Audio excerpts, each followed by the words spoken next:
স্মৃতি শহর কিশোরগঞ্জ। সন্ধ্যা নামার আগ মুহূর্তে শহরটা যেন একটু বেশি চুপচাপ হয়ে পড়ে। কিশোরগঞ্জের বাতাসে তখন অদ্ভুত এক শান্তি।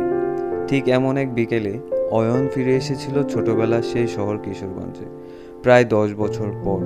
ঢাকার ব্যস্ততা থেকে একটু দূরে, এক কাপ চায়ের মতো গরম আর আত্মার মতো পরিচিতি, এই শহর তার খুবই প্রিয় ছিল। প্রথমে সে হাঁটতে শুরু করলো গুরুদল সরকারি কলেজের দিকে। এই কলেজ শুধু একটা শিক্ষা প্রতিষ্ঠান না, ওর জীবনের অনেক গুরুত্বপূর্ণ অধ্যায়ের সাক্ষী। বিশাল মাঠ, লাল ইটের পুরনো ভবন আর লাইব্রেরির সিঁড়িগুলো এখনও সেই আগের মতোই আছে। কলেজের ওয়াচ টাওয়ারটা এখনও দাঁড়িয়ে আছে মাথা উঁচু করে।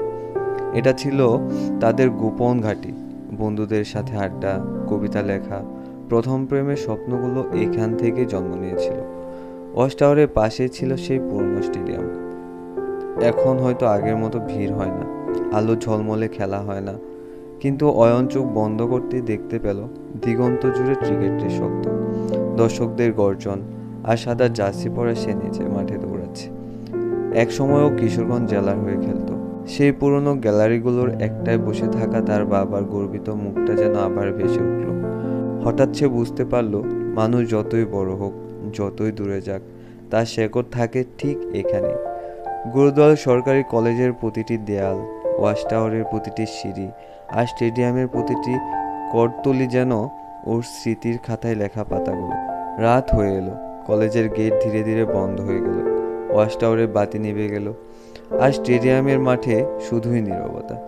কিন্তু অয়নের মনে তখন আলো জ্বলছিল।